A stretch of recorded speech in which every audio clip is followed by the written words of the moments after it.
All right. Can you hear us?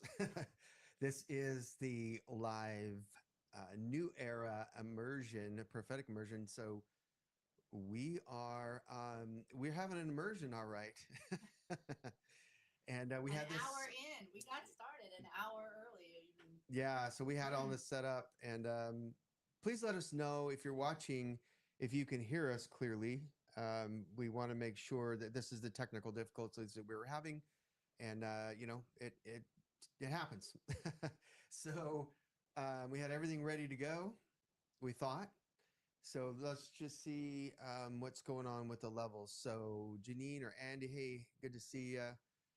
Andy, can you hear us okay? Please put it in the comments if you can hear us fine. Yeah, and if it's like muffled sounding or whatnot. Yeah, please let us know. So we don't want to be speaking like an old Asian movie where our lips are moving and you can't hear anything. So yeah, we'll take off here like a rocket once we know that you can hear us. Can you hear me now? Let me check the links to see if everything's going live and watch the comments there. Yes, I can hear you now. Oh, good. Okay, Thank you, Andy. is it coming through nice and clear, or what does it sound like? Yeah. Do I need to speak louder? Let me know. I know I'm a little soft spoken sometimes. Yeah. Janine, it's good. Just volume Volume is a bit visibility. low. Well, yeah, that's why you need So it. I gotta eat the mic. Yeah, you got to You're eat the gonna see mic. my face really close. Hold on. Oh, you guys are the best. Thank you. There we go. All right. So it looks like it's live. It's going. And yeah, so I think I turned her volume up. So if you can get a little closer, dear, eat the mic, swallow the mic. So, yeah, we're glad to be here. We made it. And yeah, good. You Good. can hear a lot better. So just know that, there you go, dear. You got to come a lot closer there and you'll be fine. Yeah. Sit on the edge. Live on the edge. Sit Here, on the edge. just come closer there. Can you move it forward? There you go. All right. So we're getting there. We had, when we announced this, there was a lot of distortion, a lot of things happened. And I think that, it's just goes to show you that when we're entering this new phase, this new era, really that humanity has, then, there's going to be some pushback, of course. So just forgive us on that one, please, for jumping in. But we wanted to go this route on the webinar style because it's more private. We can go to the private chat. People can ask questions when we have those type of scenarios. And, it's just really just a better all around setup, because then if somebody wants to come on, we can pull them on, the thing. So anyway, like we talked about before. So yeah. Yeah, I guess I'm stalling because oh man. Anyway, new era prophetic. When we're looking at prophetic, we wanted to really share some insight on this first of all, and then we'll just kind of flow with whatever's happening. How we like to prophetically flow, for anybody that doesn't know us and is watching, is when something bubbles up, when something comes up, then we lean in and we see what's on that. So in other words, a light shines on that in the oneness, and we'll be able to see what's going into that flow. And that's the difference between having a separation mindset and then a oneness mindset in the Edenic era. So in Eden, everything was one. There was no distortion. We know that. But there was literally no separation in the breach of the mindsets. It was literally one and the same. And so you had no thought. Think about that. When Jesus said, take no thought for tomorrow, the scripture says it, take no thought for tomorrow. That was like, look, the moment is what Eden's about. In the moment by moment. Yeah, and you have no breach for thinking outside of the moment. In other words, there's no grace for tomorrow. The grace is right here, right now. And so that's the place you want to prophesy from, is that oneness, and to let it out from that area, from the heart center, and not taking thought for tomorrow, because we can get tangled up real quickly in religion and just speaking out of guessing or wishing. Yeah. Or even added so much doctrine infiltration. You can. It's a And mixture. so you can project, just like, what we've all experienced, the mission, the call, and all that. And so we're bringing in now modern language. We're staying present with where God is right now in the scene of the earth as well. And so that's what's going to be really fun and great about it too, is a new set of language, and of course still keeping the real that never gets old. And so we're bringing that in as well. And so Yeah. So, and where people have been a little bit, they've pulled back, and it's been a little bit, what would you call it? Just, the charismatic stuff that's going on. And so they're a little hesitant, and we get that because there's this whole religious idea of the prophetic.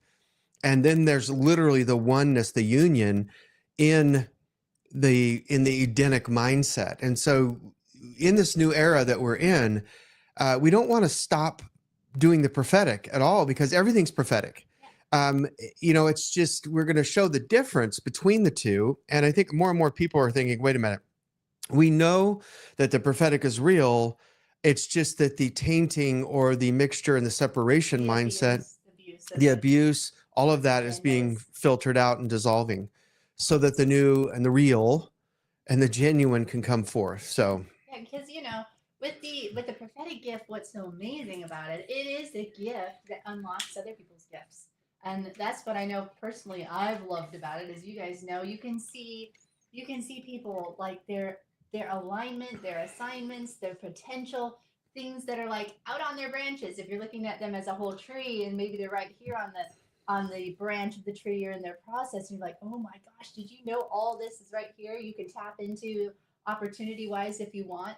And with God, is, I think a lot of us, we've had prophetic words and all these different things all through the systems and stuff, but it wasn't ever really taught, okay, what do we do with it? yeah. And is this an absolute thing, or is this a permission thing? Is this an invitation to relationship? That's where the rubber hits the road, is it's an invitation, because we have a free will. And in religion, everything we want absolute, absolute, absolute. And I think there are things we did agree to, of course, when we came here on our life assignment. There are key moments in life, but again, God's grace, there is so many different levels. Like, you can hit it at this level, or it'll recalibrate, where you thought it was going to happen at this point in your life. And then God is so good at bringing it back around, in a different way we would have never thought of, because he doesn't forget the desires of our heart. And so we often, again, the ego wants to anchor into absolutes and knowing. So we think this is how it's going to, go. And how many of us, we've said it, others have always said it, well, I never saw this coming. I didn't think, I could have never imagined my life is going to go this way. But then once you're in it, you're like, oh my gosh, this was actually a prophetic word. I just saw it differently. I didn't see it coming actually this way. And so a lot of times, as with prophetic words, they're snapshots of a bigger picture. Yeah.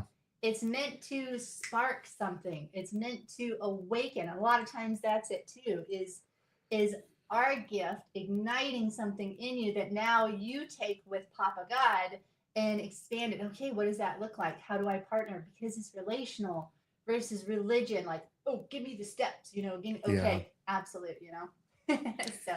Yeah. And it really, and if the whole thing is to have play and fun, really, and to move from that space, that's what this was about. And obviously, we're gonna, more and more of that's coming out and up, but there's a lot of stuff being filtered out of us right now. So maybe, maybe it's one of those moments where we're just being super real, And a lot of people are being super real and authentic and genuine as they're going through the filtering process. Because if we try to hide anything, this is where those dark things in the prophetic or anything else begin to really pull on the extremes. So the whole goal of darkness and the entities and the mimics is to pull us into isolation. And a lot of people are going into isolation because of the mess in the prophetic right now in that whole world. And that's not the answer. The answer, yes, go away to get healed if that's what's necessary, but to stay isolated is what darkness wants. It once it's in the light, and that's what the prophetic is bringing things to light and helping to awaken back to the original you. And we do that through joy and play. Right. Now, some of this, Love and grace. yeah, love and grace. Not you're a sinner in this. Yeah. I am bringing this into light, thus said the Lord, you know, and exposing you. Oh my gosh, that's an abusing of the gift. Oh God, I remember. Yeah, I remember way back when I first started this, and I heard that I was a prophet, or whatever. The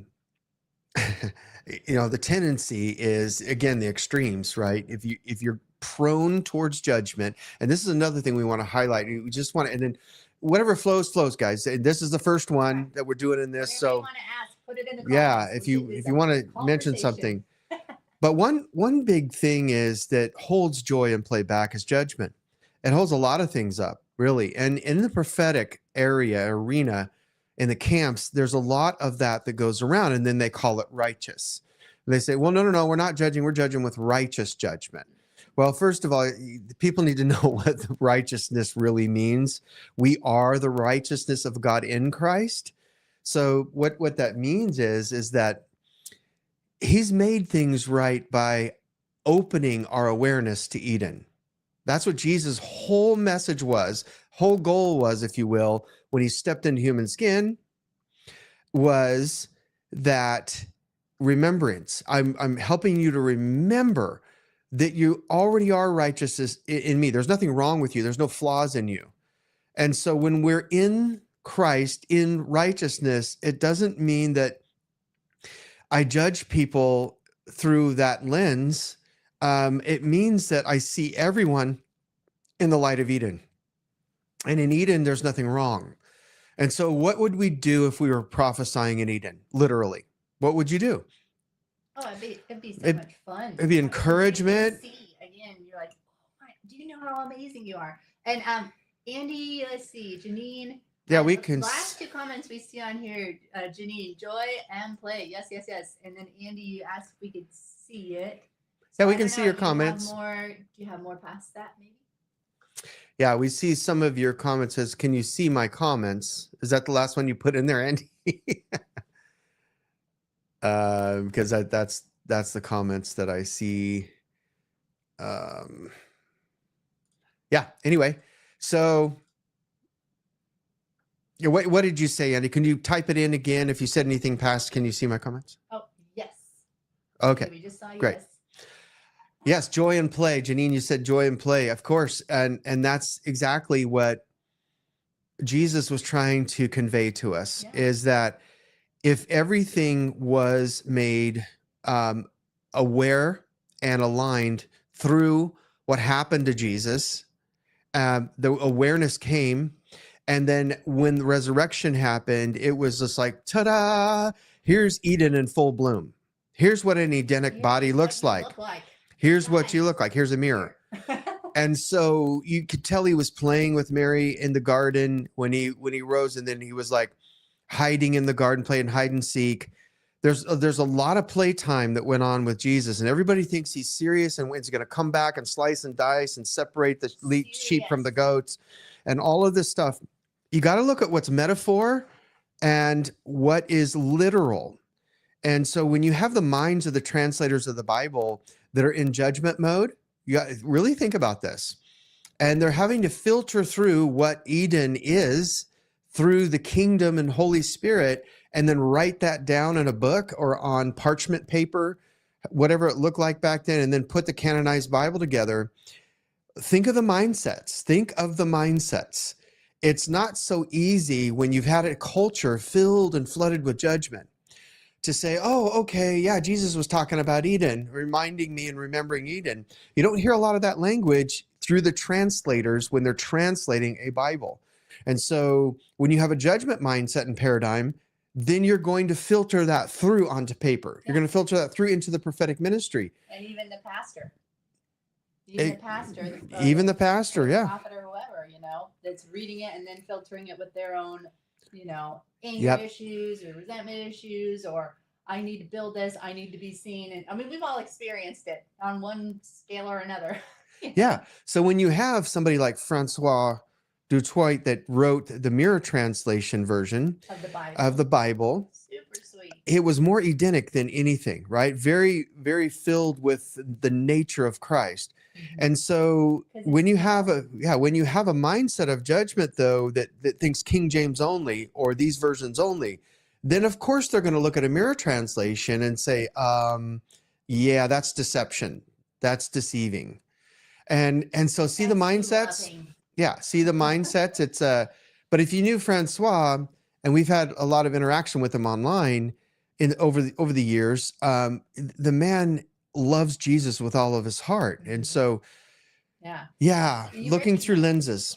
Yeah, you recognize through tone, and you guys would know this as well. I mean, we all do. We don't even realize how attuned our body is. We identify and recognize somebody by their tone. And so when again you hear Francis Dutoit, when he's sharing about the Father's love and grace and restoration and everything, you're like, oh wow, okay. And it's in his writings, in the portrayal of the scriptures. He did such an incredible job, versus some of the other translations. And again, those translations are coming through man's filter. So however much density he has cleared out and is connected in with Papa's heart, and he's literally letting Papa's heart come through, again, let tone discern. Tone is the fruits. So I love it. Yeah, Janine said, mainstream religion sure has blocked the truth of the kingdom.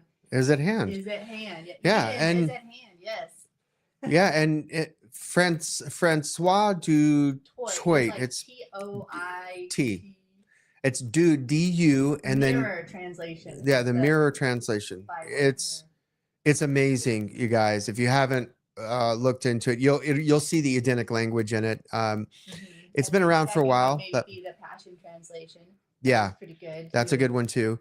But more so, really, really think about what's happening internally with you in the awakening. Anybody listening to this, in the awakening that we're in, what we're seeing is we're remembering. We're remembering more than anything of who we really are in our original blueprint. The kingdom within. The kingdom within is literally that righteousness again, which it doesn't mean that if I look at somebody that I shouldn't look at, or if I say something stupid that that's unholy and I'm going to fry in hell for that. Righteousness is about alignment, aligning with the truth of what Christ came here to remind us of. So aligning with Eden within. That's what the kingdom is. And so he came with it carrying on his shoulders. And really what that meant was he was cloaked in it. He was cloaked in that very aura of I was just going to mention that. Edenic remembrance. So that's the kingdom on his shoulders. And then it says it has no end. What has no end? Eternity. And eternity is put in our hearts. So the eternity is put in our hearts is Eden. That's where it all began. It never left us. It's in us and around us. Yeah, it's incredible. And our Divine Sport team, Papa and Yeshua and Holy Spirit and all them, so they were sharing in the beginning.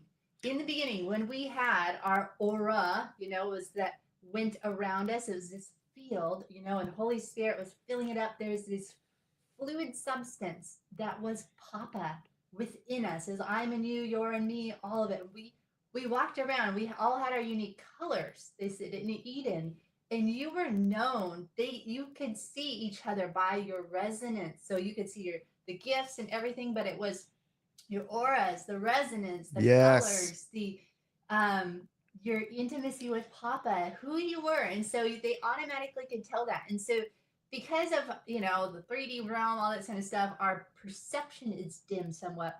But as we are awakening, I mean, it's incredible, you guys. We originally had crystalline bodies, And so as we are circling back home, we're remembering we are our bodies. That's why you're feeling so much shift going on, so much like Yeah. you're having to release all these old beliefs. There's this tearing, there's just all this because we're upgrading.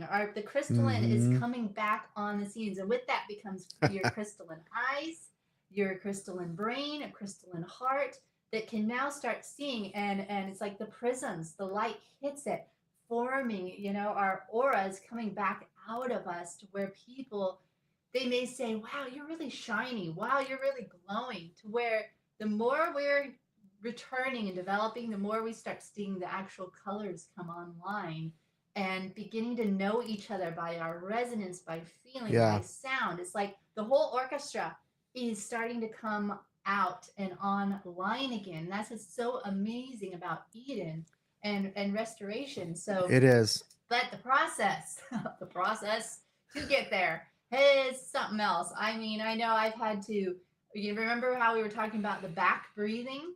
And again, you're surrendering because it's so easy for the familiar. Your body has been so Yeah. programmed as just a slave in the false matrix.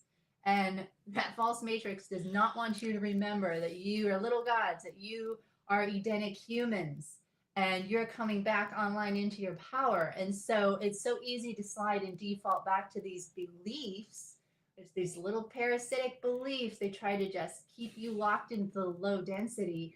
And when we do that, then we can't see, we can't hear, we can't, the resonance doesn't come out as well, as you know. But when we are getting in that fight zone, so to speak, Yeah. just imagine, again, the back breathing and then pulling a plug and letting it drain out. Just let the old beliefs drain out. And so that you make room for that bloom to just keep coming out. So, Yeah. That's so good. Yeah. And Andy says I'm in process of releasing and being present. Janine says I'm doing much better. very good. You know, All on board. yeah, I know, Andy, there's been amazing downloads, and really it's all in remembrance, isn't it?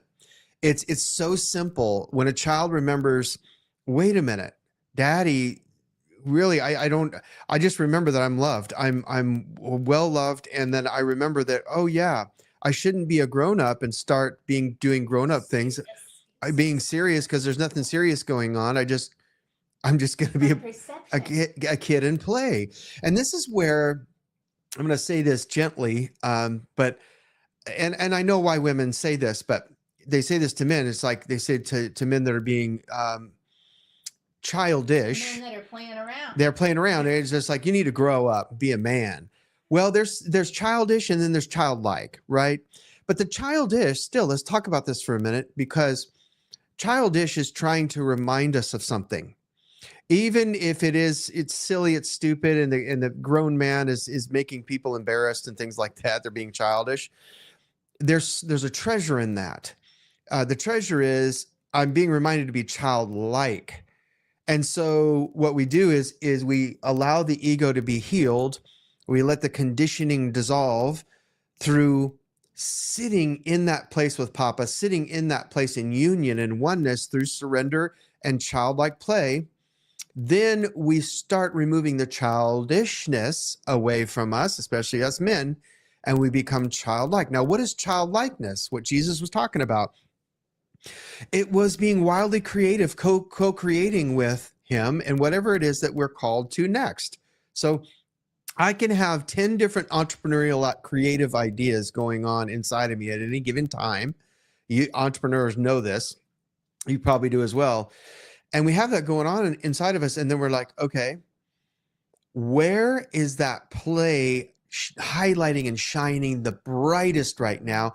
That's what I'm called to, is my highest excitement in the moment. So in the moment. Now, it could be any one of those 10 things, for example, or it could be none of those 10 things. It could be something that came out of nowhere, and it's not coming out of nowhere. It's coming out of remembrance. So the outer is dissolving, the conditioning dissolving, and then I can get flooded with witty ideas, witty inventions all day long. But as you two know, but it's the idea is which one is shining the brightest right now. Yeah, Andy, I want to speak into that. He said, I've been presenting that concept with businessmen owners. It reminds me, and I think you guys remember us talking about the billionaire that was on the trampoline, and he was, Let's share it again because yeah, there was a billionaire. We saw this on a show, a billionaire from Asia, I think it was. It doesn't matter. He said, look, I'm gonna fund others and their good ideas, but they have to be willing to get on the trampoline and play with me for a little bit this business before I fund. Yeah, this businessman from a different state or whatever, he really wanted this deal with this one guy. And so he flew out to meet him, and this one guy, we'll call him Ed or whatever. Ed said, well, I know you really want this business deal, but I need you to get on the trampoline with me, and we're just gonna bounce and play. And he's like, what? Sorry, I'm here for a business deal. Business deal. And he's like, oh, sorry, no deal. No deal unless you come on the trampoline and play. And so he's just like, oh my gosh, are you serious? So took a little coaxing. He's like, finally. So he gets on the trampoline. He's in his business suit, right? And the other guy's not in a business suit. And Ed starts just laughing, bouncing, and the other guy's just straight laced, straight face, serious. And then finally he starts the bounce starts loosening things up. And all of a sudden, a smile starts forming on his face. And before you know it, they are both just laughing and spinning around and all this stuff. And so then Ed goes, okay, now I'm ready. Now I'll sign your contract.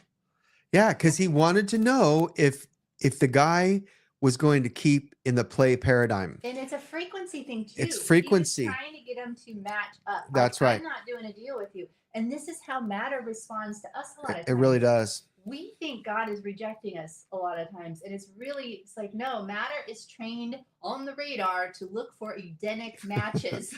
And so we're down here like, oh, victimhood. Oh, this isn't working out for me. Why isn't this, blah, blah, blah. And so then we surrender, which allows us to float up, and we go into gratitude. And then it's like, match.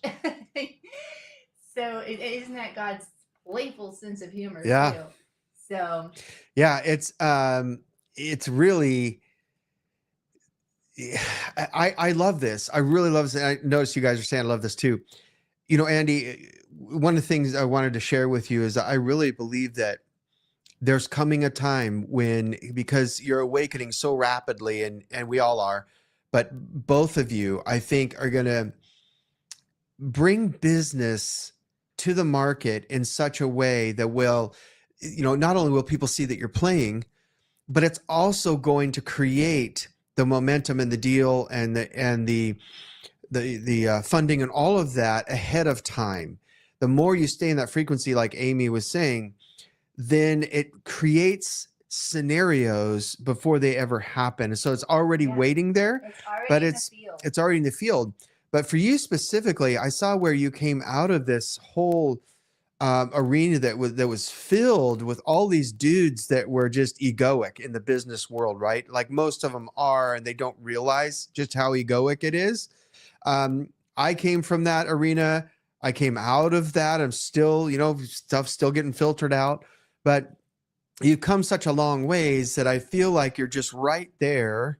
It's really ripe for you to be able to present in full bloom through you what it means, and you're going to be able to describe what play and fun and remaining in that frequency has literally done for your business.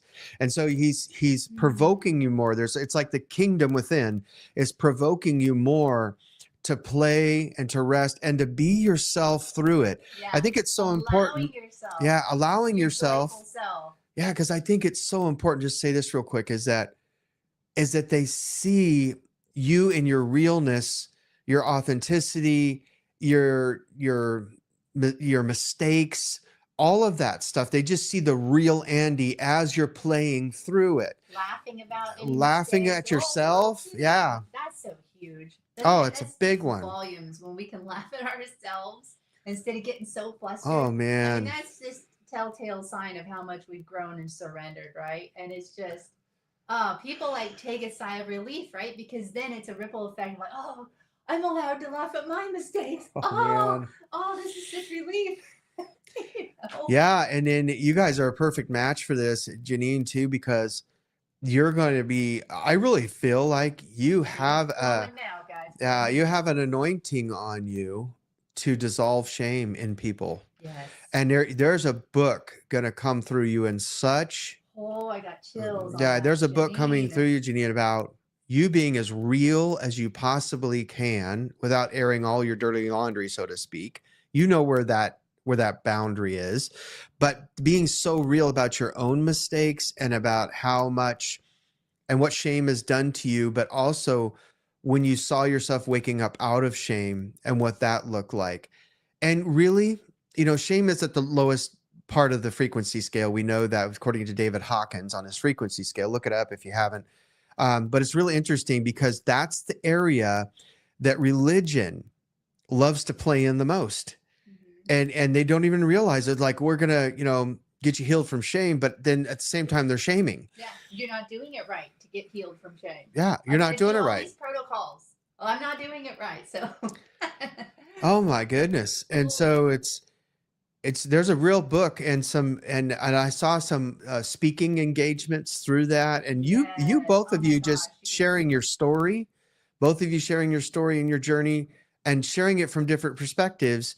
But you're going to laugh a lot in those areas. Like when you drop the mic or you drop a book or something, you guys are just going to fall on the floor laughing about it. And that's going to be, again, and it's going to dissolve shame in others. So healing. Like I see people even coming up to you guys like, believe it or not, that was when I had my breakthrough moment, is when you laughed at yourselves and it didn't faze you. I was like, I was undone at that moment. That was worth the money. Oh man. You know? Because again, it's a frequency, right? Everybody knows at that moment they're on edge, like, oh, how are they going to respond to this? Are they going to get frazzled? Are they going to freak out? Are they going to, And so right then you just cause this wave of grace. Because think ahead, it's heaven culture. They just laugh at themselves. There are no mistakes. You cannot lose. And so, but yeah, John's so right, Janine. I so see that, and the book looks amazing, and it is like bringing you to the core center of you. It's like the real you finally gets to come out, like you, and you're comfortable in it. It's like this is your dead center line, and it's interesting because I was asking Papa too, just some things for you guys because I knew you would be on the call, and so I saw you in your loft. You were cutting out this beautiful yellow fabric. It was like this just gorgeous yellow kind of satiny silk fabric. And you made a dress and it was yellow, and yellow represents joy, childlikeness, playfulness. And it represented like your aura. It's who you are. And I saw you cut it out, make it, put it on. And it was the real persona you, the real you coming forward. And you were wearing it on the outside of you because it represented the inside of you. And so that was really cool how that was coming forth. And so I love it. And I love that. I was seeing with you, I saw you have one of these cool pens, like a president does. I know Trump's got his, permanent marker, but I saw you had a favorite pen and you were signing your books. But what was happening in the spirit is like, just like how, Trump and the presidents, they're signing these books, and decrees so that a law can be passed, so something can move forward. Executive orders. Yeah, executive orders. Each one of your books was an executive order. You were prophetically and spiritually signing to that person when they got that book. So cool. Because their life was ready to change. So there was rearranging taking place. So it was like your handprint. So yeah, definitely sign those books because it's a shift in the spirit. You are signing this, done in their life. This is now opening up their life for them. Yeah, that's really cool because, in the counterfeit world and the egoic world, it's almost like some people that are waking up, they're hesitant to sign because they think it's an egoic, flashy thing. Yeah. But this is different because you're actually signing. Activating. Yeah, you're signing with light. You're literally signing with quantum light, quantum reality, so that people when they open it up, like, wow, now this guy is an Edenic one. They won't even know to say that, but they'll feel that. He's an Edenic one. He's one of the Edenic ones. You're And shifting yeah, things in the spirit again, and because you causing guys, remembrance. you have a governorship on you as well. Oh, yeah. There is a governor anointing on you as well in the spirit. And so again, that's why you are signing the decrees going forth. And now that writing is going into them, transforming, adjusting their mindset, opening their hearts, doing what a, you call it does, right? When that gets signed, Executive order, yeah. Executive order, now they can go forth and make it happen. So yeah. And think about this. I just got a flash of light networks going all over the place. The reason for you, especially you and Janine and Andy and anybody else listening to this that has travel in their bones and in their blood, that travels because the whole earth is your home. The whole earth is Eden. And when Eden ignites, you can walk all over Eden. And that's what the atmosphere. They were traveling at the speed of light in Eden, but they also could just think of a place and then they would go. It would translate, in other words, to that other area geographically, right? Or cosmically. You could think of going to Jupiter and then go. You'd just be there. So that's what we're coming back to. And I believe that, space travel is going to be, we're actually, our body's going to become acclimated to space on their own. And we're going to be able to translate ourselves to another planet and have space travel for free. That is coming down the line. Who knows how long that'll take, but that's returning to the Edenic human.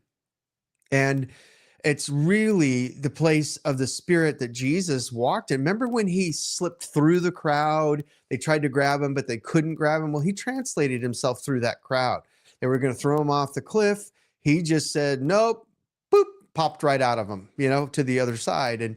And walking for days and days and days to another. No, just like they said in the boat, remember in the storm, it said immediately they were at the other side of the lake. That would have taken them hours and hours or even days to get to the other side because it was so big. Who knows when a storm's rising? So it's the mere thought of, I'm going there. We're coming to that. We're getting conditioned in such a good way for that to happen. And so for you guys, what I'm seeing is the reason why you want to travel, that is a God thing. That is a real God thing. I hope you're not questioning that, because I feel like Jesus is saying to you directly, that is me, and I smile upon it. And why? Because you're awakening Edenic ley lines. You're awakening Edenic things in the areas that you'll go to without you even realizing it sometimes. Wherever your feet shall tread, it's an impact. There is an Edenic awakening there, that when somebody else puts their foot there, they'll remember who they are. And it's all about remembrance. We don't know how powerful we don't. And so if you get you don't have a travel bug. You were made for travel, just like we are. We're made for, and for so long we would sit there and say, we need to settle down, because everybody's telling us to settle down. Wrong. Yeah. But then we would feel, and you guys know this because you've experienced it. You can feel when the grace lifts, and God's shifting you. And then sometimes there's grace, right, where you've got your base, and then he goes, no, don't get rid of that, hold on to that, keep that, but at the same time, I've got places, assignments for you to go. And so it's true. The desires in you, we've been taught in the church, don't trust your heart for it's wicked, or don't follow your desires, blah blah blah. No, Papa put those desires as signposts. They're signposts, of your divine alignment. Otherwise, you wouldn't have them. They're there to kind of direct you and tune in. Okay, what about this, Papa? I have this bubbling up in me. It's no different than prophetic word, bubbling up. So the desire is bubbling up. So take it and feel into it and talk it out with him, like you do, sitting out there on your porch or wherever in that awesome place. And so, yeah. And yeah, you guys know it's an invitation, and it can move. Like a lot of times we are waiting for life to happen to us, but we're coming in the time, just like we shared about. You're moving out of destiny into design, and design is all the field, all the components adjust around you. So we have several desires, several different directions we could go, and God is with you in the moment, creating with you in the moment. And when it's a red light and there's like, no, but most of the time it's a green light. It's like, what do you want to do? what do you want to create? Where do you want to go? Kind of thing. And so you can be thinking about it, I want to go do this, and all of a sudden it could shift, and then it opens up over here. So the cooperative components shift to work towards you and for you because you're a governor, you're Edenic human, you're by design, you're designing, you're co-creating. So it's such a different shift than what Yeah. we've been taught in religion, right? Lay down your life and just be a martyr and let life happen to you and looking for all the signs and all of that. And it's like when you're an Edenic human, all creation was just waiting for Adam's command. That's why God said, take dominion. And it wasn't in a lording over, it was co-create. Everything is on, they're on edge, waiting and excited to co-create with you. What are we going to create today? Yeah. Janine and I can't see each other's Fun. comments. Now I can really brag on her. What? I wonder why you can't see each other's comments. That's interesting. That's great. So yeah, so this is really good. We're checking this format out for anyone. It's What the third person. the Who's the third person? yeah, the idea is And many more. the idea is we want to get this to the point where we're trying out different webinar services. So we want to get to this point where we can have people on screen with us and just share if you want to pop on. Because this is a collaborative awakening that we're in. Yeah. But this is like a trial deal here. Anyway, that's so good. Well, go ahead if you have more. I wonder. In the heart of this call was, again, the gifts. We're bringing our gifts to the table because we it's so fun when we're in the prophetic flow. Yeah. Then it's like Christmas, you get to see and give gifts. You get to see the gifts in people and then give the gifts to them. And so that is what we really want to do, is this opens up more and just free flow. I mean, we've all known, we're like, oh, we got to get past the teaching so we can finally get to the prophetic words, back in the days, Yeah. But it's just fun. And God speaks in such a natural, playful way too, that it's just a conversational flow, kind of like we're doing now. One moment we're seeing stuff, popping it over to you prophetically. The next we're sharing and talking about it because it's just a relational flow conversation. So, but I was seeing another thing for you, Janine. I saw you were playing with dough, and you were wondering, what kind of shape do I want to make? When you make the Christmas cookies, or you're figuring out, do I want a, snowman? Do I want a reindeer? Do I want to, I saw these stencils, and you're just kind of playing with the dough, just swapping it over, but there wasn't a lot of, you're just like, no, no, and I saw the Lord's like, no, it's because I have new for you, Janine. And I saw you put the dough aside, and God was moving you into a stage and place now where you are in the moment receiving these downloads, because he kept saying, I have more for Janine. I have more for Janine.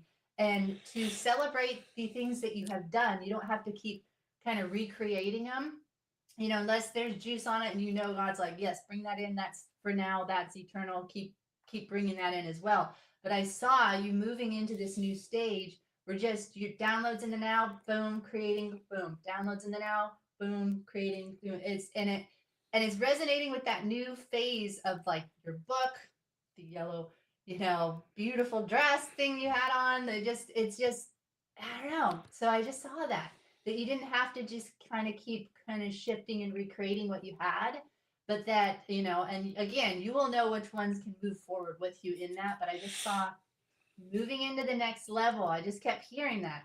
I've got more for her. Yes, she's done all this, she's experienced, but I've got more for her. So just receiving the now. Totally, you guys. It's really amazing to see. I think whenever you're prompted to put anything out there on, video, a post, or anything, because it's so important for the awakening ones. It's an ongoing awakening that we do spread the Edenic light around. And I know you are, but I just encourage that too, because it's so needed. It's so necessary for those that are just kind of floundering, and then, wanting to go back to it's kind of like children of Israel when they went out into the wilderness, and so many of them wanted to turn back because they're like, wait a minute, is it okay to laugh and play? Because because, I'm seeing all these people laughing and playing now. I want to go back to the brick making. I mean, isn't that crazy how that works? It's familiar to It's your familiar. nervous system, but your spirit's like, Yeah. no, I'm ready. It's kind of, or the battered woman syndrome.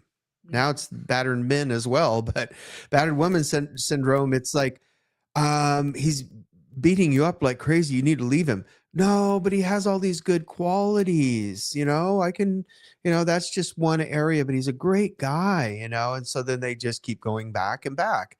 But we're in a moment in time now where the awakening is so strong, and those that give themselves to it, those that lean into it, it's just really helping. The more that we stay in the tone and the resonance of play and laughter, the more that we enter into the fullness, and then we start seeing stuff happen. Yesterday, did we talk about yesterday at all? What happened a little bit? No. Yeah, this is amazing. I'll just give a little snapshot. How was your day yesterday? Did you guys? Yeah, something was going on. In the atmosphere. Something was going on yesterday, man. I'm telling you. It started out really good, and then we went to this farmer's market, and it was really cool one in the Naples area, and we were getting a seeded watermelon, one of our favorites. They had the seeds in it. Can you imagine? Anyway, so we were taking the watermelon back to the car, and we were going to come back to the market, and then this fight just erupts between somebody stealing a parking spot, and then they were just like going at it, screaming. Yeah, they were over the white line. So they're screaming at each other. And then it turned into a physical fight. When we walked a little further, you could hear some smacking going on. And we're like, whoa, that was crazy at a farmer's market. And then they called the police. 3 or 4 of them showed up, and then they were breaking it up. But as we were walking back through the market, 2 dogs started fighting. And then somebody broke something. I could tell it was expensive glass thing just down the little aisle way. And then later on in the day, I get cut off twice with the cars. And then 2 guys started fighting in a truck later on in the evening. And I'm like, okay, what is going on? Well, what was happening is that the frequencies of Eden are getting stronger within and around our lives, and I'm sure they are with you. And the earth as a whole is ascending. The earth as a whole is ascending. So anything that's still caught in that false matrix is just going to double down. And then when the light walks by, it's going to bring the light to where, it causes restriction in the others and the distortion to get louder. It's kind of like the demons that cried out, the legion in front of Jesus when he walked by, right? It's kind of like that. And it's interesting. When the light gets brighter, things start panicking because they know they're losing their foothold. So when things get worse in the earth, I just start rejoicing because it's about ready to let go of its stronghold. It's being brought into the light, and it can't stand. The darkness just cannot stand in the presence of that light. That's why we're cities set on a hill. But we've got to stay sit on the hill, meaning our notes. Yeah, our notes unbent. And it's practice. It takes practice every day. Because yesterday I got tested, man. I was just like, wow, I'm not gonna lose it here, but I'm being pressed a little bit. So I just went quiet. Before I start getting really mad about something or I get a little loud, I'll go quiet because I know that I don't want to say or do anything. So I'll just kind of go quiet, and it's not good. I just stuff it, but it's better than just letting something. Yeah. So I just go quiet so that I can let the dissolving, the dissolution happen. Yeah. You can sense the panic in the megachurch system or the church system as a whole. That's exactly right, because it's coming apart, and it needs to, right? We know this. It needs to dissolve, and it is dissolving. And some people are just doubling down, saying it's the big bad devil doing it. No, it's the Edenic awakening that we're in worldwide. It can't go into the new era. It can't go in there like that. That higher frequency. And it's just like the earth is ascending, everything is ascending. You can say it's ascending. You can say things are falling off, dissolving, like the light is coming in stronger. So those things are dissolving. So if we've had attachments to them or anything, that's why everybody's like, oh my gosh, no, so they're trying to hold on. This is my identity. This is I've built this thing in my own strength and it's falling through their fingers. And so they don't know what to do. And that's why there's so much rage or fights or just, blah, coming out. And Yeah, like look, Andy said people are coming out of the woodwork to try and pull us back in. Yeah, it's happened to us yes, a lot over the past, and not so much it's the anymore. mimics. It is the But mimics trying to anchor you back in. Keep it calm. really will, and then they'll try to make you look like you're a whack job, or make it look like you're off, or you're deceived. Bless your heart. Bless your heart. They're deceived. Let's put on a prayer meeting for them because they, they're so deceived by being in so much fun and joy and laughter. We have to pull them out of that. We got to. Because honestly, they're jealous of having so much fun. They're free, and they don't have to go to this every Sunday like we do. Yeah. Yeah. The poor, bless their heart. The poor children over there. You're getting too free. They're too childish. They're being too having too much fun. We're going to have to pull them back into our misery. I mean, pull them back into where we can worship Jesus for an hour and then go eat our buffet. So yeah, it does get stronger sometimes where when darkness sees that it's losing its foothold in every way. Yeah, it's almost like when it'll use anybody. Experience this too, like right before you got married, the old girlfriends or boyfriends come out of the woodwork trying to say, "Hey, how you doing?" Trying to pull you back into an old relationship or whatever it is, right? Whenever you're moving into the next step, these old relationships try to pull you back in, or the mental stuff or family tries to pull you back down. You're doing, don't you dare go without me, Yeah, and exactly. It's like you're not, how can you have? Oh, hey, Chris. Okay, it's not working. Can you hear me now? Guys, let me know. Can you hear me? I hope so. Just say it again. Do it again. Can you hear me now? Testing. 1, 2, 3. Chris, let me know. Yeah, it's on. Okay. Maybe you were sitting too far away from it. You gotta, yeah. You gotta jump in the fire. Yeah, just keep eating it there, dear. No, you can't hear. No, but Janine and Andy, can you hear me? Yeah. See, okay. So maybe Chris, double check then, because Janine can hear. Andy let me cover this.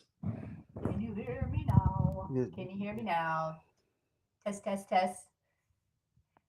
Keep saying. Chris, talk to me. Loud and clear. Okay. Loud and clear. Okay. Yeah. Sorry, Chris. Hopefully you can hear. Good to see you, man. Yeah. Glad you popped on. No. Oh, jeez. Huh. Okay. Well, we'll work on it for next time. Can you hear me? Can you hear John? That's what I was going to ask. Can you hear me now? Can you hear me? It is, isn't it? Who sang that? Michael W. Smith? No. Yeah, it is, isn't it? Oh, maybe. I don't know. Okay. It's kind of like the joke with your mom that sometimes we do. Oh. What is that Karen one? Carpenter. Oh, you just want special attention, Chris. What was the one we sing that Karen Carpenter that just drives them nuts in it? No, it triggers her, so she'll start singing it. It's like putting a coin right in the deal. Here she goes. It's like, no, she goes, what is it? I think of it. It's only just begun. Yeah, it's only just begun. Start singing. And then I don't like it, but anyway. I know you, Janine and Andrew, same way. Somebody sings one. And then you just start going off. So, I got something for Chris. Chris, I saw you in golden flip-flops. Well, hopefully Chris can hear this. Yes, he can. He said, I can hear Johnny. You just wanted attention. You know how us artists are. We like attention. Us entrepreneurial, creative souls, prophetic souls. Chris is very prophetic, by the way, you guys. Hey, Chris, if you get anything for Janine or Andy or anybody else, feel free to share it in the comments, because we're not the only 3 watching this. There's others watching this just live that you can only see a couple. But who else is going to watch this down the road? This is why we're doing this. We don't care if it's just a few people. That's not what we're here for. No. We are here because we showed up in the light. We showed up, and you guys showed up in the light, and we're leaving Edenic footprints. That's it. so that whoever sees this will be blessed by it. So I saw you in golden flip-flops, Chris. And I was like, whoa, what is that? And then I saw the light patterns, Light patterns underneath those golden flip-flops. And you had really muscular legs. And I don't know if you have really muscular legs, Chris. I haven't looked. But you had really muscular calves, kind of like he's no longer on this side of the veil, but we knew a prophet guy that was really accurate, and he said that he met Elijah in the spirit and literally saw his physical body and saw that he had just massive calves, and he kept looking at his calves going, what in the world? Look at those ripped calves. And it was from walking all over the place, walking up the mountains, walking all over. And he just kept noticing them. So it's kind of like that. You have these really ripped calves. And I was inquiring internally going, what in the world? I said, Chris has been made for this time to leave Edenic footprints. And the gold that comes through is literally a vein of tangible gold that will leave provision, because you've been really fought in that area with provision, but no longer. I feel like there's an unleashing and an uncorking and an untapping that's happening even now. And when you leave this call, something is amazing is actually unfolding in you by way of wherever your golden feet land. You are leaving an Edenic footprint of light, and then anybody else that steps in that, you're another Edenic walker. And meaning that travel is in your blood. It seems like you and I, we draw the travelers, and that's good, because that's what we're called to.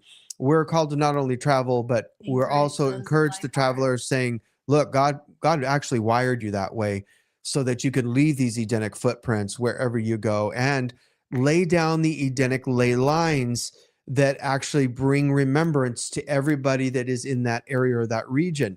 And how do you do that? By simply showing up and laughing and having fun and playing. That's the gold. That is the provision. That is where the resonance is for it to be attracted to your life. We've had so many small things and larger things end up just folding in on us out of seemingly nowhere, but they came out of the field, fold in on us when we were just laughing and letting go and having a good time. When we let go of all judgments, and this is a tough one for prophetic people sometimes because it's been so ingrained in us. When we let go of judgments, we immediately, it was like just a little while longer, an hour later, somebody gave us a $500 gift. Just helped boom. Immensely. That was such a yeah, it was just $500. Here you go. Just wanted to bless you. And I was like, oh man, it's because I was reminded of the little judgments that I sometimes do. I look at somebody's hair and say, oh, why does she have, psychedelic hair or whatever? Unconscious. From either religion or upbringing or whatever too. But yeah, we heard this person say they were judging somebody. Yes. We wanted to bring this up because this is good. Yeah, they were, and then Chris, don't worry, we've got more. Yeah, got more for you, buddy. Just stand there in your sexy legs. Yeah. And so anyway, she was looking. She was either looking at a person that was judging somebody, and she was like, oh, that's just And so then God whispered to her. He goes, well, yeah, but what about your prophetic psychic trash that you're actually putting into the atmosphere through your thoughts? And she was like, oh my gosh, that's littering. That's what was the word. You're littering with your judgmental thoughts. And we're like, oh my gosh. We don't even realize, because everything is energetic. Just because we can't see it, boy, we can feel it. We can all feel people's vibes. We can all feel, we can feel when somebody walks in the room and they're like depressed, or they just got in a fight with somebody, their mate or whatever. We can all feel it. And so again, it's like littering, and nobody wants to come around that. And so again, this is another thing that's getting cleaned up in our own lives, so that the good stuff can come in and find that match to us.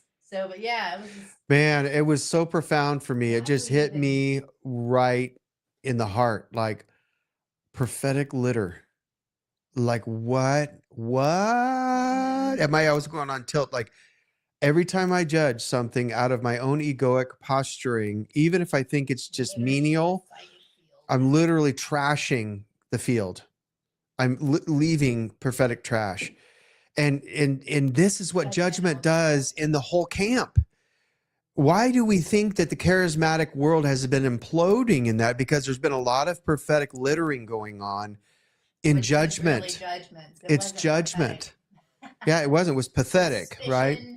Suspicion. Oh man, I can't tell you how many times that has happened when I was in an atmosphere of a bunch of prophetic people, and we would be looking people up and down. I even had this one prophet guy that we were talking about earlier is very accurate. He's like, yeah, when other prophets or prophetic people are in the room, I like to size them up to see if they have a stronger gift than I do. And I looked at him and I'm like, whatever, dude, whatever. I mean, that's full blown ego, right? So, and it's judging, it's judgment to look at somebody else and compete or size them up. And I'm so thankful that we're all waking up out of it. Chris, back to you. I think you do so well in this area. Yeah, let us know if you're there, Chris. Yeah, he's there. And the comments are now on stage. Can you see the comments, everyone? You'll see like, and you'll even see if it says all or like personal. So you want to have the all one on. I'm sure you probably know that, but down there. Yeah, so it's on stage though. See it on stage? All the comments right there. Nope, it's blocked by the camera for me. Okay. Well, they're on stage now. You can all see the comments.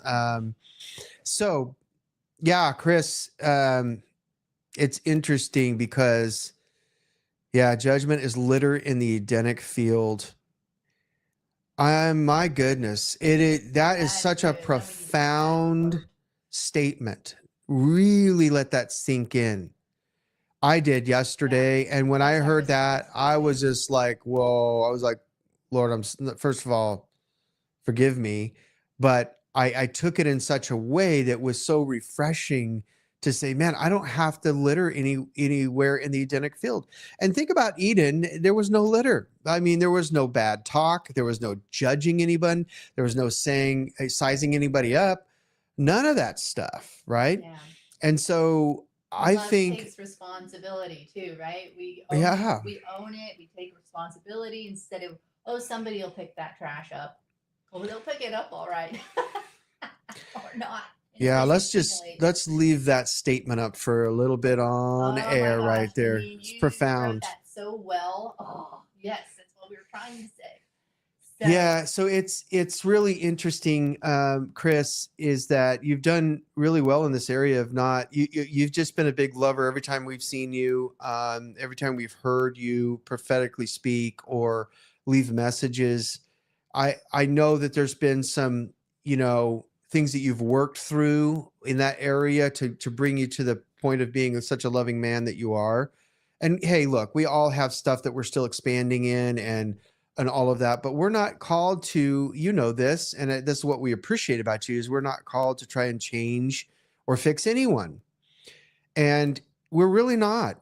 We're called to help people remember who they are, to remember who they are in the Edenic field, who they are in their light bearing, and who they are as just a person here expressing that field. To remember that we are pure perfection in every way. We are the very substance of love. We are the very substance of joy. We are the very substance of play.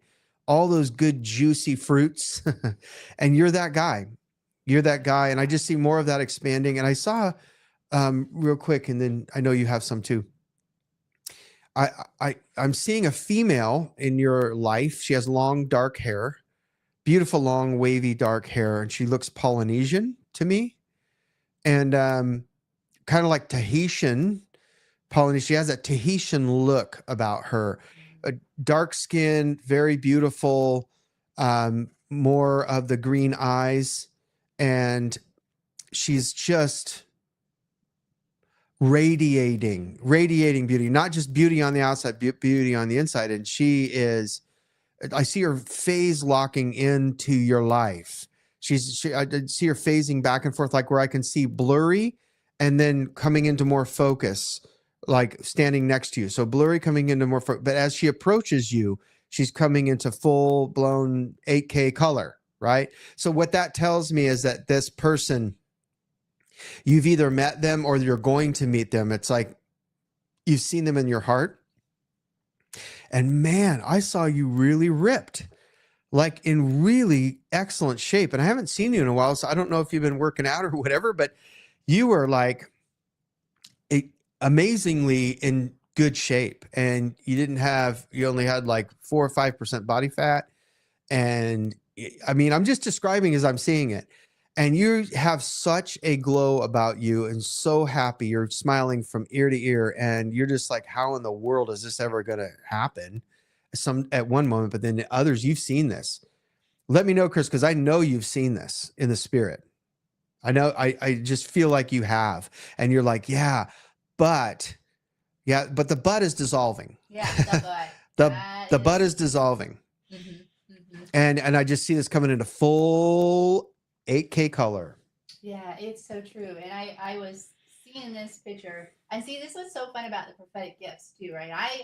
Because I'm artist, visual, and you guys know this about me, I get pictures, images, and analogies where John, he'll just tap into the flow and he just lets the words just flow through him when he's prophesying. And he'll get images as well.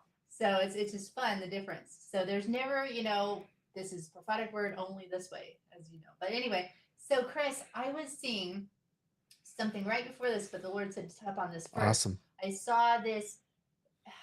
There's been like a ball and chain, kind of, this golden chain to your ankle or arm or whatever, to this baggage. It's not a rock, but it's like this bundle of all like responsibilities, obligations, just mental. It's been the mental holdback that is not you, and you've been so wanting to, like, every moment you try to move forward, like, okay, I believe I've got permission for this, and my heart is saying I can go do this, and then you feel that pull, and it pulls you back. Yep. Yeah, but it's the buts. Yeah, but and you'll feel the weight of the responsibilities or baggage or whatever this is that's all wrapped up, and it will sink you back with it. And so you'll feel that instead of fully feeling into this and saying, no, that is not me anymore. I'm not obligated to people's opinions. I'm not obligated to what is this going to look like. And so that's what this baggage is. It has been the familiar. It's been the looping patterns that have always held you back from fully being able to go do what you want and trusting the field and trusting God to catch you and bring the next step. As you take a step, he takes a step. And so I saw the Lord, and he had totally savored that chain. Like, he's like, look, it's already been severed. It's severed. It's already broke. So it's now just the mental war, as you know. And every time you look back and you feel that baggage, it's like a magnet. Just think, see, look, it is connected to you. Yes, see, you have to be responsible for this. Yes, this is people's opinions. And so it gives the illusion that you're still connected. And the Lord's standing there, and no, it's a magnet. Look, you're free. And so now that mental war, that the muscle building, he's talking about your physical body. And then there's also this internal muscle working out of, no, I'm not feeling that anymore. No, that is not me. I'm going to feel into my Edenic human. I'm going to feel into my gift. I'm going to feel into what I came here for. And I'm going to stop with feeling divided. Stop with feeling, but this is familiar. This is, it's the unconscious. And so you're choosing to really feel into your consciousness of who you really are. And every time you move, the chain breaks because it's only a magnet. It's not even, it's only when you look back that it goes, tink, ha, Yeah. So I saw that. And right before that, I also saw that you're in an appointed time. I saw a clock in space, and it went click, and it opened the veil to where you are now in a appointed time for downloads from, downloads from space, downloads from heaven, downloads about, there's these codes that you've been meant to have, and encounters and things that are, to write them down. Don't try to make sense out of them. There is an open window for you now to start. This is light codes, light language codes, experiences, things you're seeing in space, sacred geometry things coming Yeah. together, downloads from heavenly beings. I mean, it's an appointed time window that's opening, and I saw it. The more Yes. you're willing to acknowledge it, write it down, the more the veil would open even more, and more would be given to you. And I saw it either going into a small book or a small essay thing that you post, like an ebook, or some things. Say, guys, these are my encounters. These is the information that was being given to me. I'm just writing it down. It was appointed time. The Yeah. veil, the window was open. Boom. And so I saw that happening Wow. too. Click. So Appointed good. time. So good, Chris. You're man, God is just so smiling on you. You know, this whole just a reminder about play technology. Hmm. As Amy was saying, that this is for all of us to be reminded of, and we're going to continue to remind ourselves, and you know, just take it. Take it and be reminded, because we all need it, right? Every single moment of the day. I know I do, because it puts me right back in that technology. Is that when we carry a playful heart, you know, Jesus said that I say these things to you so that your joy may be full. What he wasn't doing is downloading a set of rules. We know that. He came in the Edenic technology to say, guys, I'm reminding you, do you remember how much play and fun we had in Eden? Do you remember that? I say these things to you to remind you. So fear not, fear not, fear not, fear not, fear not. Kept saying it over and over again. Remember, guys, the storm is not going to tear the boat apart. And if it does tear the boat apart, we will float on play. We will float on the wood, and we will laugh our brains out in the water as we're surfing the waves together. It makes you undetectable to the mimics. It and the really false does. matrix. That's why it's mandatory in a lot of ways. It Yep. is your safe haven. It makes you undetectable. It keeps you out of that just density, and that's exactly why the mimics, they keep us in drama because that's where they get their supply. They want you to go right back into the depression, right back into the judgments, right back into the self-pity and victimhood, because that is where they can feed off that supply. And so that's Man. why it's just like, and then sometimes we're like, why is it so hard to be joyful right now? What, I know what I'm supposed to do, right? And then, but you're feeling it in your body, and that's okay, because our nervous systems are completely being rewired and upgraded Yes. right now. The poo is getting squeezed out of our That's right. nervous system, our amygdala. Oh my gosh, if you guys want to go on a fun research deep dive, study the amygdala, because it is the first area that the mimics false matrix like to hit. It is like prized real estate, because it's the first Yeah. response of your body to fight or flight. Is this safe? Is this not safe? And it sends the neurological signals to your heart, your brain, all that kind of stuff. And so that is why they hit it so hard. We're going to hit them in their emotions. We're going to hit them, we're going to remind them of a trauma. We're going to remind them when it didn't work out that time. We're going Yep. to just keep turning that thing. And they can feel, they can't read your thoughts. The mimics cannot read your thoughts, but they read resonance. They read, if you're dropping in your frequency or not. And so they can also feel when we're pulling up, when we are like, no, I'm seeing this, I'm bringing it into the light, I'm acknowledging it, I'm going higher. Yep.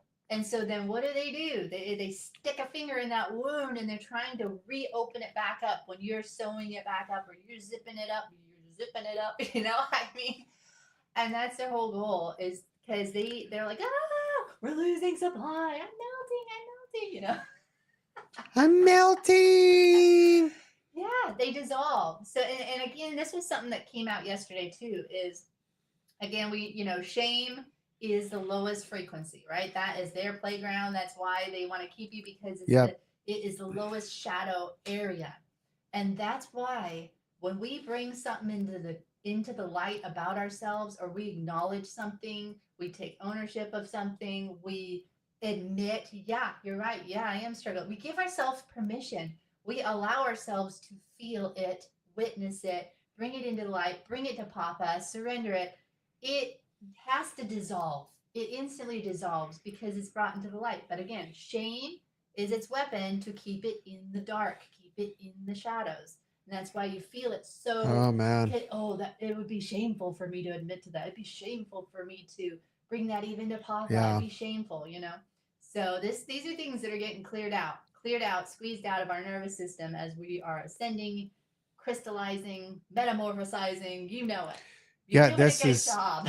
yeah, you're doing amazing. You know, just encourage yourself in the mirror. Say and another thing is that when we don't like ourselves, a certain body part, I'm too fat, I'm too skinny, I'm too ugly, too whatever. Self-love, self-hatred is judgment. It's judgment towards ourselves. And so when we learn to dissolve judgment by looking in the mirror and saying, hey, I like this part about me. I do. I really like this part about me, because everybody has parts of them that they really like. Right. And so focus on the strengths, focus on those. And then guess what's going to happen? The shame will begin to dissolve in the other areas, even if you feel that you're overweight or you know, you don't like your eyes or your hair, whatever. Right. Or no hair. Make it a game. Make it a game. Because this is, it's so important, you guys, moment by moment. It's like Paul Young, the writer of The Shack, said one time, he goes, look, I'm staying in the grace of one day. Mm-hmm. We like to say, stay in the grace of one moment. And when we train ourselves, we become self-aware enough to say, wait a minute. I just caught that thought. I caught the bending of the note. It was going there. It was starting to bend over, and it was starting, no. Hold on. I'm becoming more, whoop, straighten it back up. It's like arm wrestling with yourself in a way. Flying a plane, really. You're like, yeah, it's like pull up. And that's why he said to take every thought captive. And that's the labor part to inner rest. That's the laboring to inner rest. Is paying attention, being conscious, paying attention to our thoughts. Captive. And then the more we do that, I know it's a struggle at first, but the more we do that, it gets easier. The grace becomes stronger. And then we rewrite the subconscious to now we're just thinking good thoughts. We're in the middle of that too, you guys. We catch ourselves more now than ever. And then when we do, it's amazing what shows up in your life. A new contact, a new divine appointment, money, a connection. And you're like, what? Why did that show up? I didn't work for it. Exactly. It's not about effort. Effort is all a part of the egoic conditioning. It has nothing to do with Eden. Eden is literally 100% effortless. In the spirit is effortless. That's your real default. That's our real default. And so if that's our real default, the more we become conscious to even like those thoughts oftentimes are not ours. They're either projected in a family line, by parents, by system. And then we've just had a habit of thinking about them because we've been unconscious, and now we're becoming more aware. And the more we practice, that's not me, that's not mine, let it go by like a flock of birds, just let it keep going by. You know, it becomes easier, but we know it's, you know, our beings, again, are prime territory for the mimics because they cannot create. And so they want us to just take that thought in, anchor in. I mean, I have to catch myself. I'm such a sensitive and a communicator. And, you know, when I don't see people, you know, like their responses, we all do this, right? Is we're like, well, I wonder if they took that okay. I wonder if maybe I need to explain myself more. I wonder if they understood what I was saying, or I wonder, you know. And so it's so easy. And then we assume, or then we go into a guard protection. You know. So then it's like, it's crazy. Open, I need to push and explain more, or pull back. Oh, I need to guard more because this is what happened last time, you know. And it's so crazy. And I'm catching myself to just say, nope, it's not my job to guess what they're thinking. I know my heart. I'm going to just leave it open in the field. That they will respond, or they will say something, you know, and just trust Papa to work that out. I know. Instead of analyzing and assuming we think we know what they're thinking. That's a lot of work. That's a lot of energy draining. And just know, Janine, arm wrestling with my thoughts sometimes. Yeah, we all do. And And think about it this 95%, if not more, of the things that we think people are thinking about us just aren't true. It's an illusion. It's an illusion Yeah, that's, false evidence appears yeah, real. trying to get us into the extremeness The drama of and it. That's what into, the yeah, mimics want. the dark, shadowy places. And when we say mimics, you guys know what that means, right? It's dark, shadowy things. Some people call them demons, whatever. It's just the dark, shadowy lies that come up, and the patterns of those dark, shadowy things. A lot of times it's our own conditioning in our soul, the woundedness that's hooked in. Yeah. It's not everything's a demon. We know that. Demons are the doorknobs, demons in the cats, demons in the swimming pool. No. Because then that would mean there were way more of them than God's angels. And so we're just saying the lies, you could say, in other words, it's the lies of the shadowy things. It's the fracture of the fall. Yeah, the fractured frequencies. And yeah, some were fractures off of, Satan when he fell and stuff, but they're like parasites. They're energetic parasites, and they just wait for. Yeah, that's a good way to look at it. Parasites. And you can feel it, right? Because they drain your strength, or an unconscious person will drain your strength, right? Because the mimics, those parasitic things, are just operating. Yeah, leeches. Yeah. Try to suck the life right out of you. Suck the hair right off your head. So joy is a repellent to them leeches. It's like poison to them. They're like, ah! Yeah. Or you blast them with the light. They die on contact. So exactly. Yeah, it's amazing. So joy, I want to talk a little bit more about joy because we can't hear enough of it, right? Joy is our strength. It's the strength of our magnetism. That's the real law of attraction. We said this before, but as a good reminder, it's the strength of the real law of attraction in us.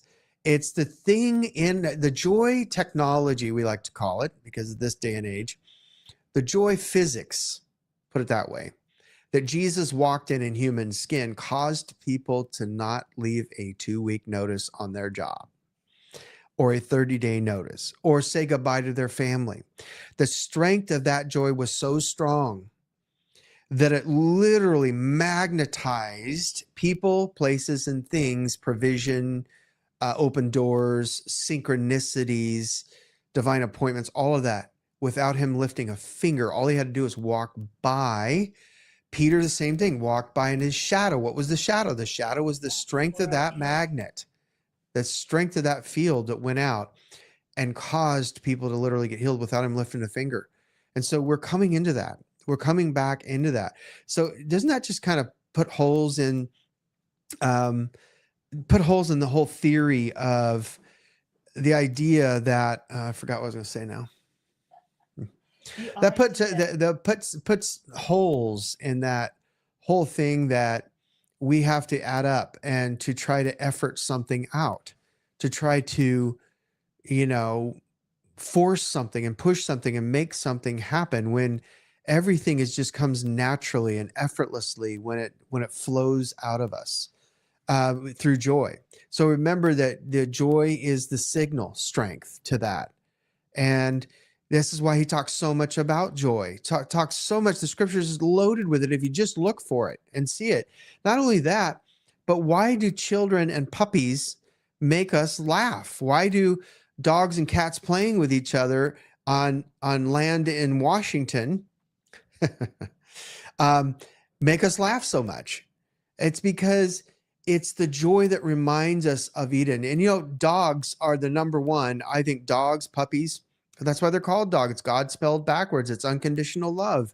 They love us no matter what, until we've burned them so hard that they want to bite us. But that bite is just say, hey, look, remember who you are in Eden, buddy. Stop abusing me.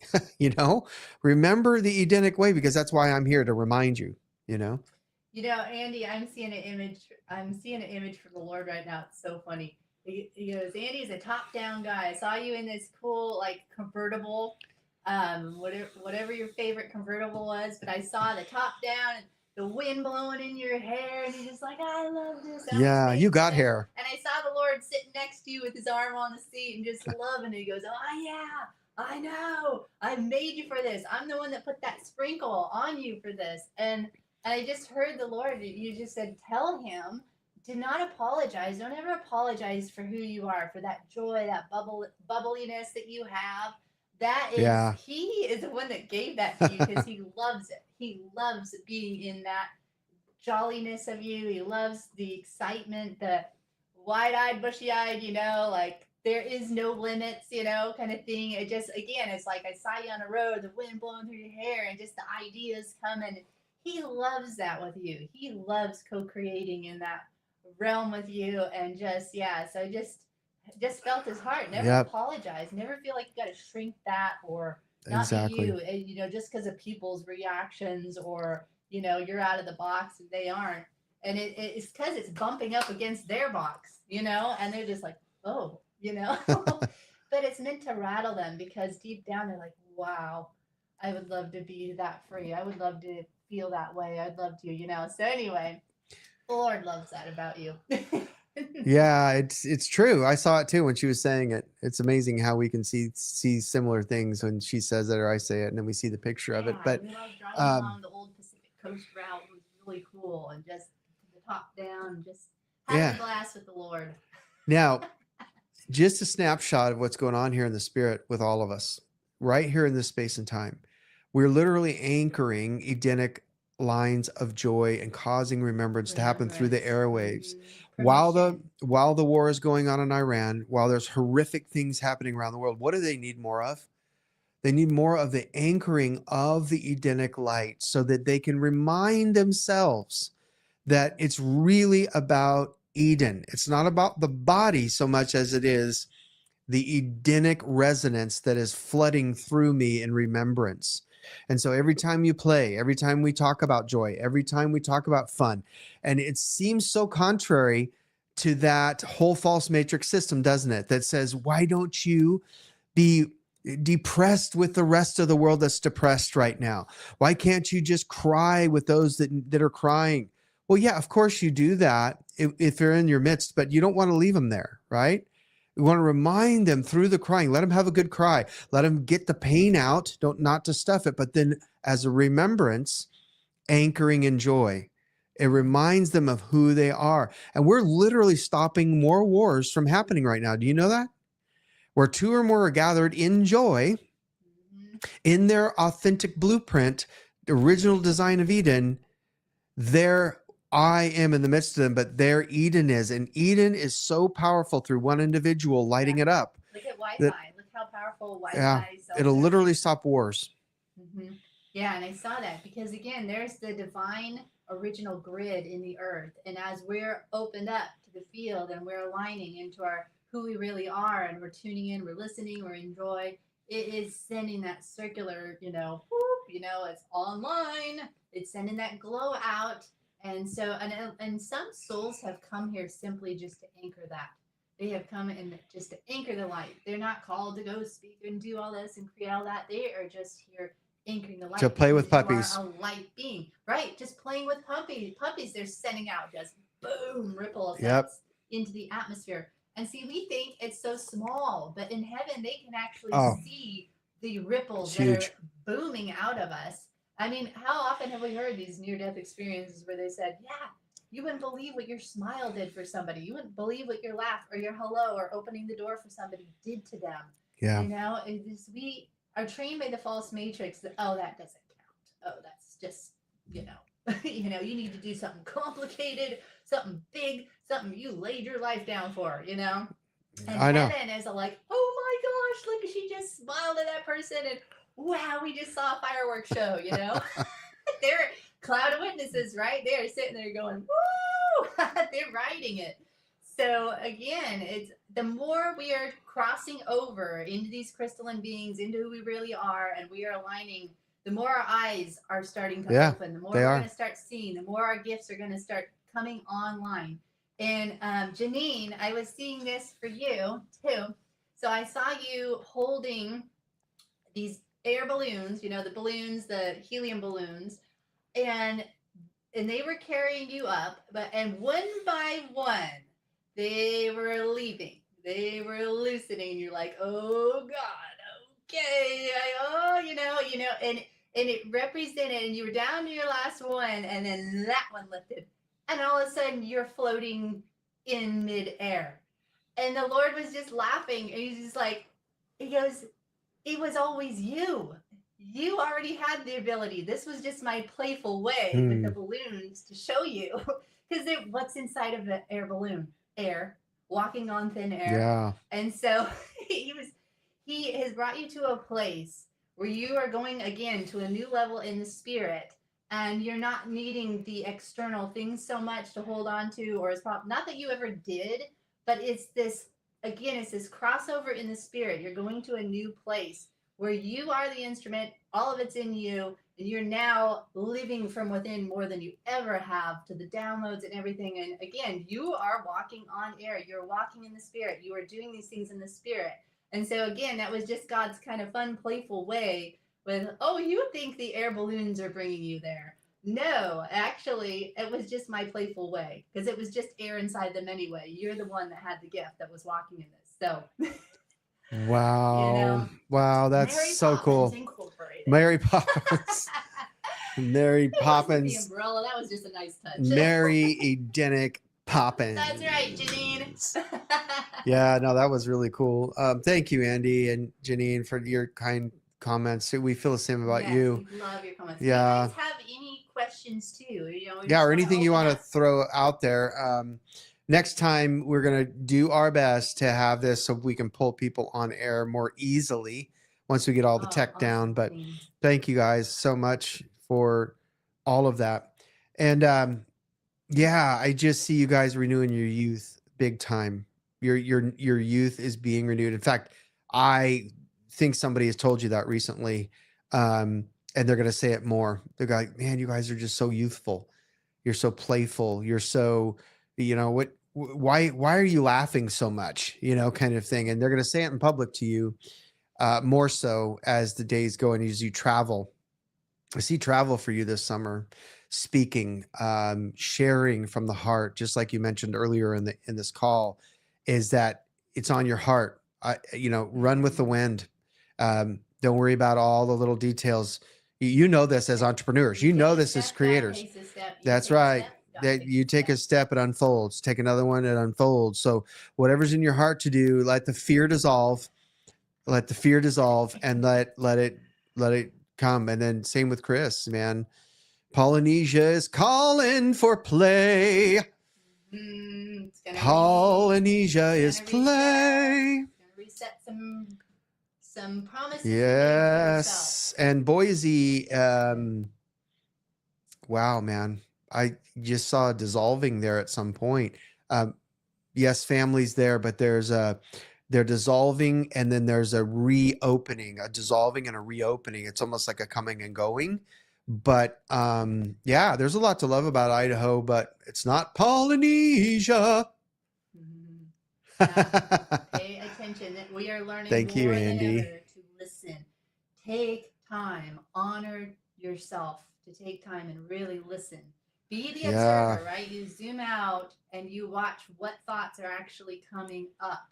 You know, they're either life or death. They're either going to be in agreement with your actual design, and you're going to feel that. And you're like, oh, why does that feel so good? And you stop yourself from going into the then but. Yeah, but what? You know, we can only calculate what we'll lose. We can never calculate what we'll gain most of the time. And again, as we are moving into being infinite design co-creators, we are moving out of letting life happen to us, and we're moving into co-creating, shifting the atmosphere, following those heart prompts moment by moment. So yeah, I love this. Look what Chris said. Yes, I totally agree. We both totally agree with you. This week, let's practice true fun. Find a loved one to connect with, get playful with something, and let it flow. Let it flow. This is the key, you guys. This is the key. And we're realizing just how crucial and vital and important and powerful this is to play. It's when stuff happens. It's when the big checks come in. It's when the divine connections would happen. It's when Polynesia shows up at your doorstep and you don't have to hunt it down and find a way. It shows up at your door. It's when the RV shows up. It's when and without the burden of the payment, like the person that gave us We want to keep them anonymous, but they gave us $500 and they're just like, look, don't pay me back. This is for you. It's a joy. It's a joy for me to give this to you. That's what I'm talking about. No strings attached stuff is coming for us all. No strings attached, no burden, no heavy burden. He said he wouldn't add any heavy burden with it. No sorrow. He gives us the power that's Edenic, creative ability to have wealth show up at our door. So when you're the painter, right? You're playing the song at the open market. What do people do? They come over to the creme brulee, to the creme de la creme. It shows up in creme de la creme. It shows up. Oh, by the way, man, that reminded me of that pizza place yesterday. Oh, Lord. Well, yeah, we treated ourselves. Jesus. We just split it, but it was the best pizza we ever had in our entire life. And they had this special Italian cheese. It's like just really fresh. It's a melts in your mouth. And then the ricotta.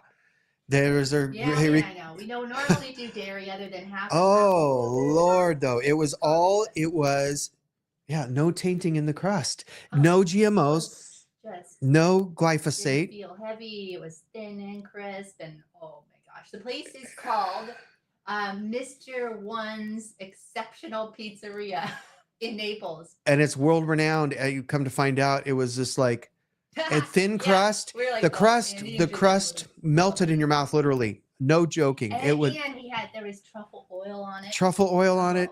And then spicy olive oil you could drizzle on it. A little bit of honey. Oh, I'm getting so hungry. Some fresh basil is in it. Look at us. But you know what? Feel the vibe, right? Yeah, I'm fired up. This is why we can do a squirrel. Because it's a happy having you guys all know. So. Yeah, somebody's happy. Somebody's fired up to take Janine out to breaky. Oh, a datey. All right. Well, we're going to drop it there. But hey, you see a QR code in the video. Hopefully you see that. Put your phone on it if you haven't already. What it's going to do is it's an exciting way to playfully play to return the gift in whatever way you want to. Gift exchange. So it's like, hey, if you feel led to and you're playful about it, consider it. We're not begging for anything. We don't beg in Eden, but we just want to pay it forward. So yeah, click on the link. There's several ways. There's like ways to get a Costco card for us. There's ways to get Amazon. There's pay the rent. Trader, yeah, anything. Show whatever.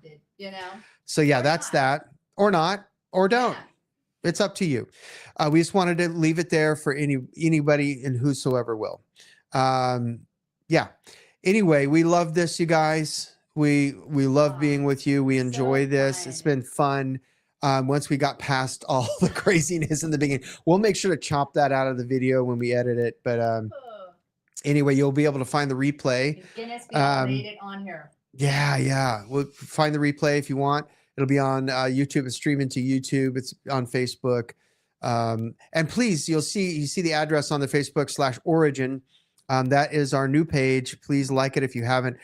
This will be going on there. We'll be posting a lot of Edenic things on that new page. Origin, just as a reminder for anyone that has question about the new age. Aura is the Edenic aura. That's what that stands for. The H stands for the hum. And then the gen is generation or genesis.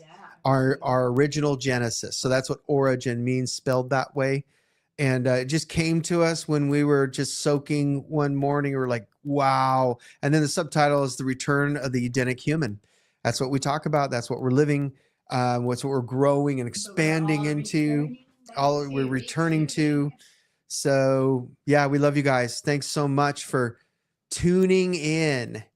So we'll see you next time. And then visit the page. We'll be dropping some good stuff in there this week. Love you all.